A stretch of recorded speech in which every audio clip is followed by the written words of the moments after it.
Hello everyone, welcome back. Currently, as you can tell I said to you, probably think that I have nothing to worry about. I am living my best life, as they call it. Well, unfortunately, you are incorrect. I am not living my best life right now because, well, I'm currently having an issue with downgrading my iPhones. Now, this doesn't relate to any iPhone specifically, it just relates to iPhones in general, and even iOS devices in general, so let's get into it. So, in case you're a viewer of this channel, you know that I do lots of downgrade tutorials, and to the average person who is for some reason is watching them, you might be thinking, well, why is it that complicated? And that's what I'm thinking too, because when I do all my downgrade tutorials, I think, why are they this complicated? Because with the iPhone 2G downgrade tutorial, if you want to downgrade 2G to iPhone 2G to iOS 1, or aka the first iPhone, you have to get out a Windows XP computer and find ways to get iTunes, and then the iPhone guy, and the IPSW. On to that, when you can't exactly access the internet anymore on Windows XP, uh, does anybody see a problem there? And then for the iPhone 3G, they can do that on Windows 10. I'm not sure about 11 because it requires a 32-bit app called Red Snow. You have to downgrade your version of iTunes. Well, you have to downgrade it on Windows XP too, but with the other downgrade, but you have to downgrade it with this downgrade too. And you have to use a custom IPSW, which means that because this relies on the Limerain exploit, you have to be jailbroken prior to that. So, luckily, jailbreaking iPhone 3G is no big deal. And then if you want to downgrade iPhone 3G iOS 3, that's pretty easy to do. You just have to enter DFU mode, restore the IPSW, then exit recovery mode because it's signed by Apple. But then you get to the 3GS when they started signing IPSWs and trying to patch exploits. Luckily, the procedure for downgrading the 3GS to any iOS version, with the exception of 4.1, that's also signed towards the same procedure as downgrading an iPhone 3G iOS 3. Yeah, so you have to basically follow that same procedure, jailbreak it, then enter home DFU mode, then restore to the custom IPSW. So, yeah. And then once we get up to the iPhone 4, you have two choices. You either have to go tethered with GeekGrade, or you have to rely on the very buggy untethered downgrade tools. Well, GeekGrade is buggy too, but not as bad as the other downgrade tools for the iPhone 4 to downgrade to. And for the iPhone 4S through the 5S, with the exception of the 5C, you have to rely on signed OTAs. That's basically how Apple allows downgrading on those. And then once you get to 6 and up, there's no downgrades. Like, you're pretty much stuck with the iOS version you got. So, and you might be, and let's go to the iPads.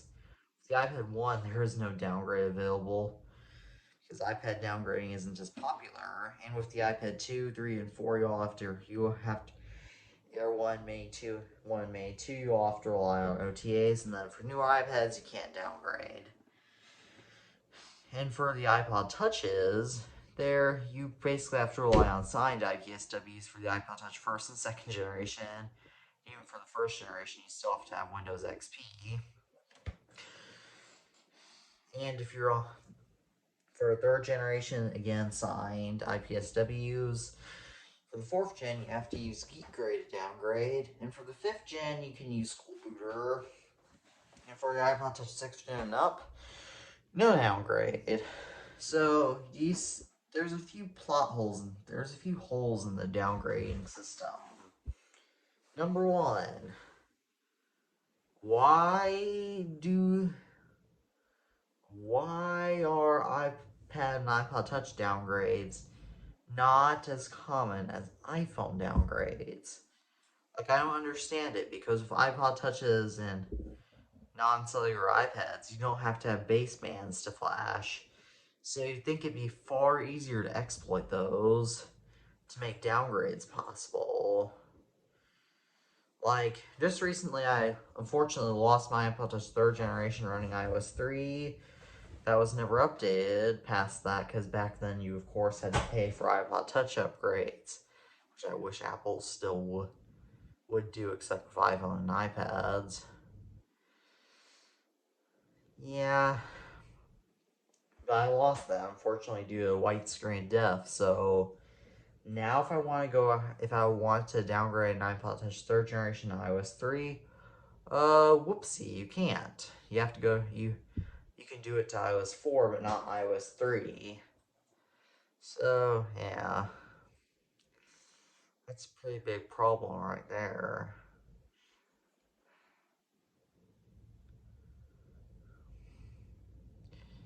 And so, what else do we have to talk about the downgrades? I did not write a script to this video, so yeah. Oh yeah, let's talk about the other elephant in the downgrading room. Why does Apple not allow older iPhones or newer iPhones or even iOS devices in general to be downgraded? I don't understand. They make it so easy to upgrade, but impossible to downgrade. Why? Like, 4 years ago, you probably think, well, duh, it's due to planned obsolescence. But a lawsuit just ended for that, so we know it can't be due to planned obsolescence. Yeah, Apple still isn't allowing downgrades, so we know it isn't due to planned obsolescence. But why does Apple make it so hard? Like, a good example is you still have to rely on exploits, even on old iOS devices, just to downgrade. Why? Why would Apple care so much about preventing you from downgrading your old Apple devices? Apple doesn't really care about their old devices, so why should they, I don't know, be trying to prevent you from putting them on old iOS versions? Like, I get what you might be saying. Well, and I mean, I don't know why Apple doesn't allow that. And there's another obvious hole in the downgrading system. Oh boy. Downgrading iPhone 4 untethered is so hard to do. Like, I've only been able to successfully do it once, because that's what I was originally doing for my tutorial today. And it was quite a process just to get this thing back on stock firmware, by the way. So, yeah, thanks for all that for nothing. And yeah, because why is it so hard? Do you do that?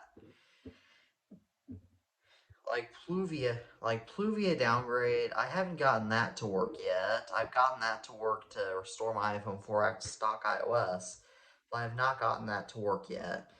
And powder snow is something I've only gotten only to work once, back when I downgraded this 4 to iOS 5, and that did not work either.